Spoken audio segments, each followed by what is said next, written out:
Welcome to History Adventuring. This is episode number 435. I'm Brad Hall, and today we're looking at why you might want to go to LA via Omaha in 1973. For some reason, the lyrics to a song I remembered from when I was a kid popped into my head a couple of days ago, and since this is the age of the internet, I was able to look up the lyrics, which I hadn't heard since the 1970s, although I remember it well. The song was called Uneasy Rider by Charlie Daniels, and if you've never heard it, I'm not surprised. It was originally a lighthearted little comedy song, but it revealed a sinister side of finding yourself somewhere that you're not welcome. The narrator is a white guy with long hair in the deep south of the United States. It's not actually sung, it's spoken in a kind of sing-song way. I guess you'd call it rapping nowadays. And it's about a man who gets a flat tire in Mississippi in the early 1970s and has a confrontation with some locals. Oh, don't worry, there's a happy ending. He gets away safe and continues his trip, which was to Los Angeles. The last line of the song is, I wonder if anybody'd think I'd flipped if I reroute my trip and I went to LA via Omaha. And being a dumb kid in Minneapolis, I really had no idea where these places were and why that was supposed to be a funny line. It was meant as humor, and it just meant that instead of continuing his trip via the southern route through the United States, he would take the northern route.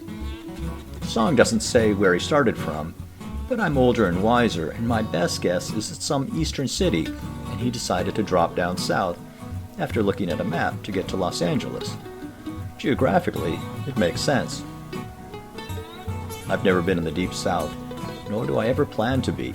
Even as a white man, these places make me nervous. I live in Arizona, and those type of people live there. Plenty of them. I'll see if I can explain with the lyrics of this song. Well, I don't want to repeat the whole song, but basically, this guy gets a flat tire and pulls over to the side of the road looking for a telephone, which he finds in a bar. He describes it as a redneck-looking joint. And just to clarify, a redneck is a term that replaced the old term hillbilly, and it meant someone who lived in an isolated community, was mistrustful of strangers, and was best left alone. It's not a very nice term to use, and these people prefer to be called things like good old boys or country folk. And as he sat there waiting for the tow truck to arrive and help him, he was hoping that none of these people would confront him, but unfortunately, they did. His car had a peace sign painted on it, along with mag wheels and a 4 on the floor. That's a shifter. And it was clear that he wasn't from around there. As he walked outside, he was told to tip his hat to a lady, who he describes as some drunk chick.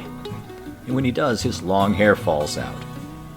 Having long hair in the early 1970s was a clear sign that you weren't a redneck.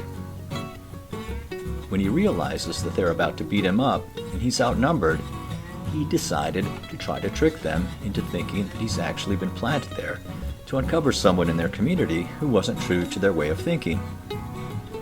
This is at the heart of understanding this, and it took me years to try to figure it out. He accuses the man of being a spy and an undercover agent for the FBI. Here I'll quote the next few lines. You may not know it, but this man's a spy. He's an undercover agent for the FBI, and he's been sent here to infiltrate the Ku Klux Klan. Would you believe this man has gone so far as tearing Wallace stickers off of cars, and he voted for George McGovern for president?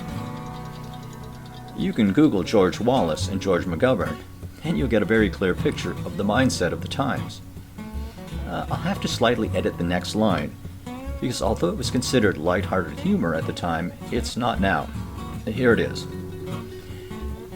He's a friend of them long-haired hippie, and I'll bet he even got a commie flag tacked up on the wall inside of his garage.